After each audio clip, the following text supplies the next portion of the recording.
ወይኔ ጉዴ ወይኔ የሰው ያለ ምግባችንን የመረዘች የመርዝ ብልጥ ንገረኝ ምን ልስማ ህግ ባለበት ሀገርማ እንዲህ ስታደርጋት ቆም ያለኝ በቃ የምታወራኝ ነገር ካለ ትመለስ ታወራኛለህ ሂድ ቤቢ ድረስልኝ ችግር ውስጥ ነው ያለሁት ከባሌ ጋር ምን አባሽ ነው የምትሰሪው አንቺ ማለት አደይ የምትባልን ሴት ያለ ፍላጎቷ እየጎተትክ ወስደሃል ስማ አደይን ካለችበት ፈልጋችሁ ታመጧታላችሁ እኔን አመዳም ትለኛለች ከዛ ግን ሚስቱ ከመጣች በኋላ ሀሳቡን ቀይረ ቆይ ለምን እንገማመታለናሽ አደይ ሄደችው ዴቭ እናት ጋር ነው እንደዚህ በፍጥነት ትነቂያለሽ ብዬ አላሰብኩም ነበር አደይ የዴቭ እናት ብቻ ዴቭ አደይ ይዟት ኮበለለላት እኔ ሁሉም ነገር ገብቶኛል አንቺ ልክ ነበርሽ እንደውም ልትገላት እያሰበች ነበር አልመዴ ልትገላት ሞክራለች ምን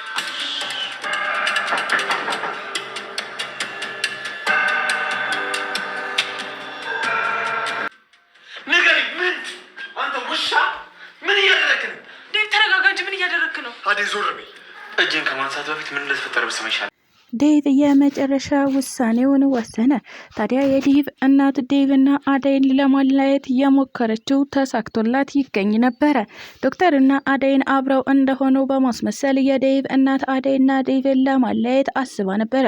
በስከ መጨረሻም ያሰበችው እንዲሁም ደግሞ የወሰነችው ውሳኔ ተሳክቶላት የምትገኘው የዴቭ እናት አደይን አሁን እስከ መጨረሻው ልጄ እንዳያይሽ ማለትም እንዳያገኝሽ አድርጌ እልክሻለሁ እያለችም እያስፈራራቻት ትገኝ ነበረ። ዶክተሩ አደይን ከአደጋ ለመጠበቅ ተፍተፍ እያለ በሚገኝበት ሰዓት ዶክተር ችግር የሆንክብኝ አንተ ነህ እኔ ከዴቭ ጋር ያለኝን ችግር ለመፍታት እየሞከርኩ ነበረ ስትል አደይ እየወቀሰችው ትገኛለች። ታዲያ አደይን አግቷታል የምትለዋ የዴቭ እናት ለፖሊሶች በመደወል ዶክተሩን እንዲታሰር አድርገው ነበረ። በመጨረሻም ሩታ ዶክተርን ለማስፈታት ተፍተፍ እያለች ትገኛለች። ምንም በማያውቀው እና ባላደረገው ድርጊት እስር ቤት እያስወረወረችው የዴቭ እናት አሁን ዶክተሩን ካሳሰረችው በኋላ አደይን ለመመረዝ እየሞከረች ትገኝ ነበረ። አደይ ራሷን ከሳተችበት ከነቃች በኋላ የዴቭ እናት ምን እያደረግሽ ነው ስትልም እየጠየቀቻት ትገኝ ነበር። ለካ ዶክተር ትክክል ነበረ፣ እኔ ባልሰራው ስራ እና ባላጠፋው ወንጀል ነበር ስወነጅለው የነበረው እያለችም የዴቭን እናት አሁን እውነታዋን ያወቀችባት አደይ እሷ እጅ እንደገባች ጭምር እያወቀች ትገኛለች። ሰላም ጤና ይስጥልኝ ውድና የተከበራችሁ ቤተሰቦቼ እንዴት ናችሁ? እግዚአብሔር ይመስገን እኔ በጣም ደህና ነኝ። በያላችሁበት ሰላማችሁ ይብዛ እያልኩኝ እንኳን ወደ ቻናሌ በሰላም መጣችሁ። ለዚህ ዩቲዩብ ቻናል ደግሞ አዲስ ከሆናችሁ ላይክ፣ ሼር፣ ሰብስክራይብ እያደረጋችሁ ቤተሰብ ሁኑ። እንዲሁም ደግሞ ሀሳብ አስተያየትም ካላችሁ ኮሜንት ላይ አሳውቁኝ። ለዛሬው ደግሞ ሰራተኛዋ አደይ ፊልምን ክፍል 222 ይዤላችሁ መጥቻለሁ። እስከ ቪዲዮ ፍጻሜ አብራችሁኝ ቆዩ። አደይ እንግዲህ የባለፈው ክፍል ላይ እንዳየነው የዴቭ እናት አደይንና ዶክተሩን በማገናኘት ዴቭ እንዲያያቸው አድርጋ ለማለያየት እየሞከረች ትገኝ ነበረ። ለዚህም እቅድ ትጠቀማት ዘንድ ቤሪን አግዥኝ በማለት ነበረ ከቤሪ ጋር ይህንን እቅድ አቀነባብረውት የነበረው። በመጨረሻም እቅዳቸው ተሳክቶላቸው አደይና ዶክተሩ አንድ ሩም ውስጥ ሆነው ዴቭ እንዲያገኛቸው አድርገዋል። ታዲያ ዴቭም ይህነሱን ሲያገኝ እጅግ በጣም የተለየ ስሜት እየተሰማው ይገኝ ነበረ። አደይንም ቀና ብሎ በማየት አደይ ለካ እኔ ይህንን ውሳኔ ስወስን አንቺ ያልተቃረንሽኝ ማለት ልታስቆሚኝ ያልሞከርሽው ሌላ እቅድ ውስጥ ስለነበርሽ ነው ማለትም አላማ ስላለሽ ነው እያላትም ይገኝ ነበረ።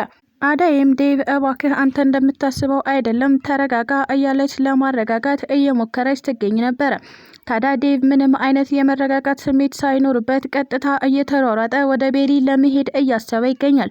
መጀመሪያውኑም ዴቭ ሀሳቡን እየቀየረው ቤሪን አረጋግቼ ወደ አንቺ እመልሳለሁ በማለት ነበረ። ታዲያ ለረጅም ጊዜ እየታገሰችው የምትገኘዋን አደይን አለማመን እጅግ በጣም ከባድ ነው።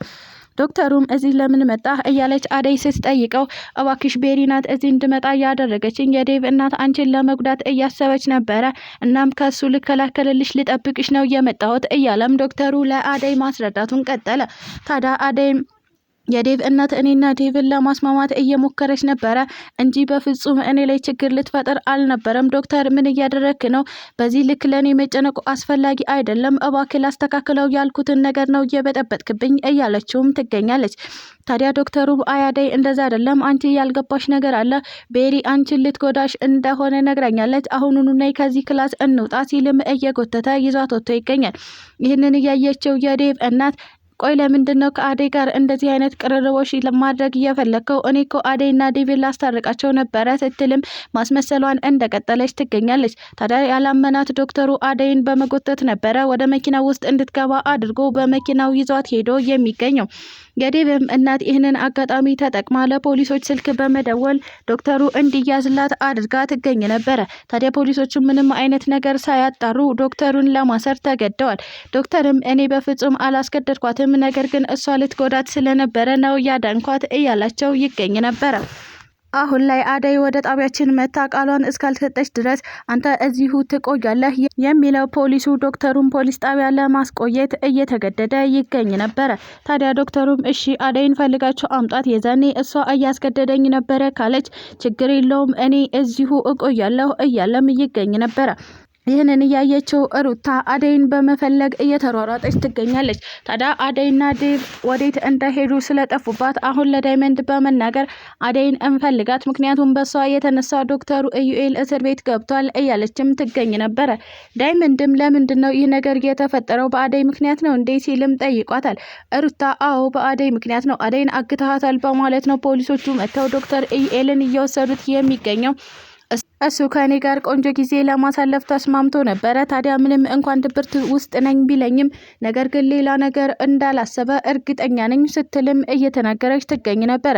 ዳይመንድና ሩታ እየተሯሯጡ ወደነ የፍቅር እናት ቤት በመሄድ ነበር አደይና ዴቭ እዛ እንደሆኑ እየጠየቁ የሚገኙት።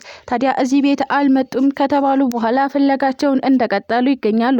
እናም አደይ ወይ ዴቭ ከደወሉላችሁ ወደኛ ደውላችሁ አሳውቁን በማለት ነበረ ላገኙት ሰው ሁሉ ሲናገሩ የሚገኙት።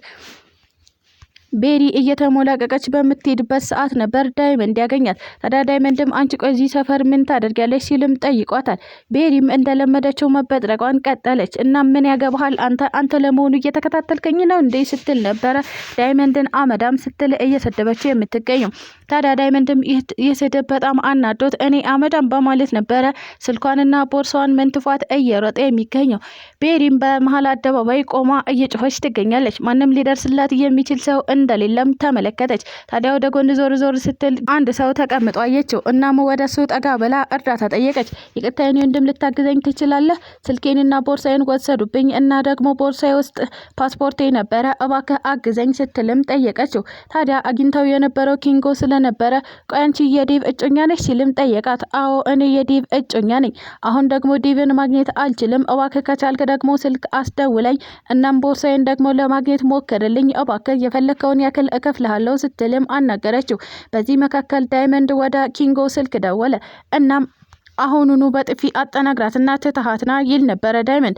ታዲያ ኪንጎም አንተ ነህ እንዴ ሲልም ጠየቀው። እባክህ አታስባን አሁኑኑ ወደ እኔና ሲል መለሰለት። ኪንጎም አላቅሽም፣ አታውቂኝም፣ ስለዚህ ላግዝሽ አልችልም በማለት ቤሪን ጥሏት ለመሄድ እያሰበ ይገኝ ነበር። ታዲያ ቤሪ እባክህ ከመሄድህ በፊት አንዴ ስልክ አስደውለኝ ስትልም ወደ ዴቭ እንዲደውልላት አደረገች። ታዲያ ዴቭንም ካገኘችው በኋላ ስልኬና ቦርሳዬን ወሰዱብኝ፣ ማን እንደሆነ ግን አላውቅም ስትልም ነገረችው። ዴቭም እዛው ጠብቂኝ ካላት በኋላ ኪንጎ እናንተ ናችሁ እንዴ ሲልም ጠየቀው። ኪንጎም አይኛ አይደለንም፣ ማን እንደሆነ አናውቅም ሲል መለሰለት። እባክህ ወደ ዶርሜ እንዲሄድ ሸኘኝ ስትልም ጠየቀችው። ታዲያ ኪንጎም ምንም እንኳን ፈቃደኛ ባይሆንም ነገር ግን ሜዳ ላይ ጥሏት መሄድ ስላልፈለገ መሸኘቱን ቀጠለ። በዚህ መካከል ቅምጥል ተከሰተች። ታዲያ ቅምጥልም ቆይ ከዚች ማትረባ ጋር አንተ ምን ታደርጋለህ? አንቺ ደግሞ ከባሌ ጋር ምን ታደርጊያለሽ? ስትል ነበረ እየጮኸችባት የምትገኘው። ቤሪም ቆይ ካንቺ ጋር ምን አደርጋለሁ ብለሽ ነው እየሸኘኝ ነበረ ስትል መለሰችላት።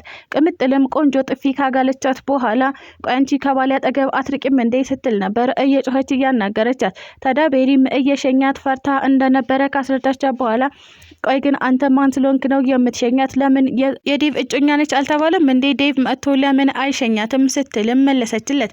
ታዲያ ኪንጎም እባክሽ ስልኳን ስለተበላች አሁን የምትደውልበት ስልክም ስለሌላት ነው እዚህ ጋር ቁጭ ብላ ዴቭን ተጠብቀው እናም እናጣብቃት ሲል ነበረ ቅምጥልን እያወራት የሚገኘው።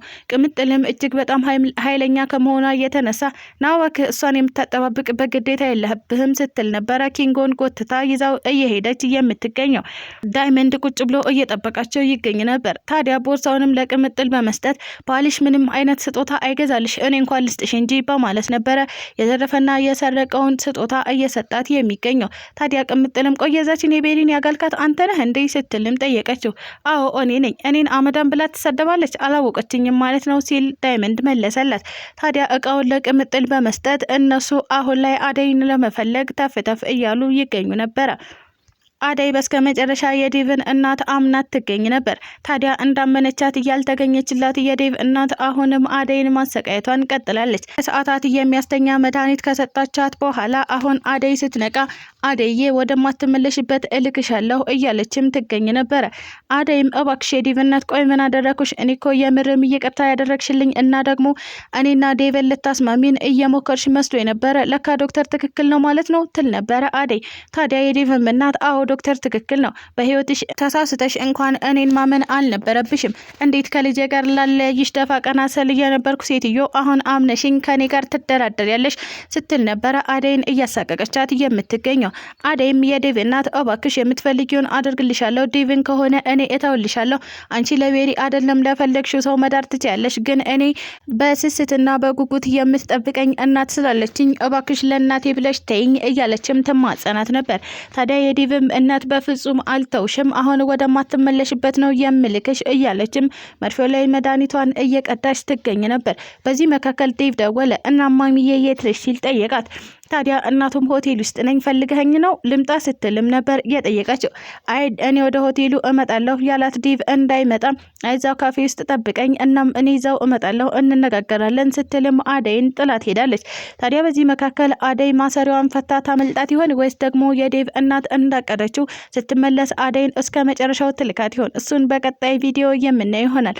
ስለተከታተላችሁኝ እጅግ አድርጌ አመሰግናለሁ። ለቻናሌ ደግሞ አዲስ ከሆናችሁ ላይክ፣ ሼር፣ ሰብስክራይብ እያደረጋችሁ ቤተሰብ ሁኑ። እንዲሁም ደግሞ ሀሳብ አስተያየትም ካላችሁ ኮሜንት ላይ አሳውቁኝ። ኢትዮጵያ ለዘላለም ትኑር እያልኩ ሰናበታችኋለሁ።